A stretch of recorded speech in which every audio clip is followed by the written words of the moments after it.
করিম কাকা লোকটার শুকনো চেহারা, সে এখনো অবিবাহিত। তার দোকানে আজকে আড্ডা দিতে এসেছে মহেশ, রবি আর জহিরুল। মহেশ আড্ডা জমাতে রবিকে বলল, রবি ভাই, তোমার সাথে কার ঘটে যাওয়া ২০ বছর আগের সেই ঘটনাটার কথা, ওই ভূতের গল্পটা কথা মনে আছে কি? হ্যাঁ হ্যাঁ, মনে আছে। সেটা সারাটা বছর মনে রাখব। হ্যাঁ, তাহলে বলো। হ্যাঁ, রবি ভাই বলেন। সেই গল্পটা বললে গল্পটা আরো জমে যাবে। হ্যাঁ, তাহলে শুরু করলাম। আমার বয়স তখন ২০ বছর।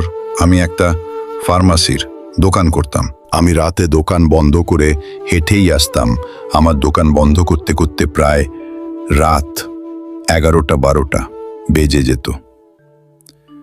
একদিন যখন আমি রাত ১২টার সময় দোকান বন্ধ করে আসতেছিলাম, তখন আমি শিমুলতলার এক গাছের নিচ দিয়ে যখন আমি আসতেছিলাম, তখন আমি হঠাৎ রাস্তার সাইডে একটা মেয়েকে দাঁড়ানো দেখতে পেলাম। এই মেয়েকে তো আমি কখনো এখানে দেখিনি।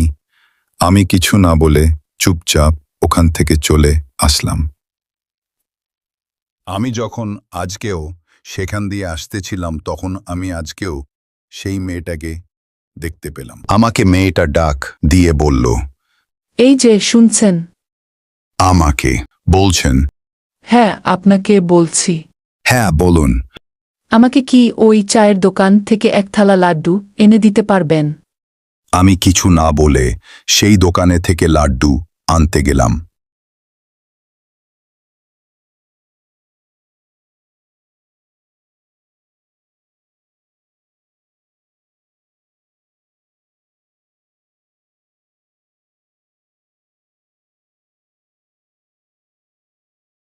লাড্ডু এনে মেয়েটার হাতে দিলাম। আপনি কি আমার বন্ধু হবেন? হ্যাঁ, অবশ্যই হব। তারপর আমরা দুজনে গল্প করতে করতে প্রায় ২টা বেজে গিয়েছে। তারপর আমি মেয়েটাকে বললাম, তাহলে তুমি এখন থাকো, আমি যাই।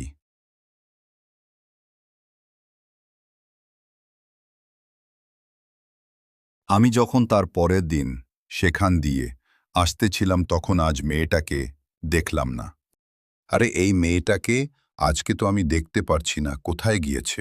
তারপর আমি মায়াকে না দেখে আমি ওই পাশের যে চায়ের দোকান থেকে লাড্ডু কিনে নিয়েছিলাম, সেই দোকানে যে জিজ্ঞাসা করি মায়ার কথা। তারপর আমি দোকানদার কাকুর কাছে গিয়ে জিজ্ঞেস করলাম, ওই পাশের গ্রামের যে মায়া নামের একটা মেয়ে আছে, সেই মেয়ে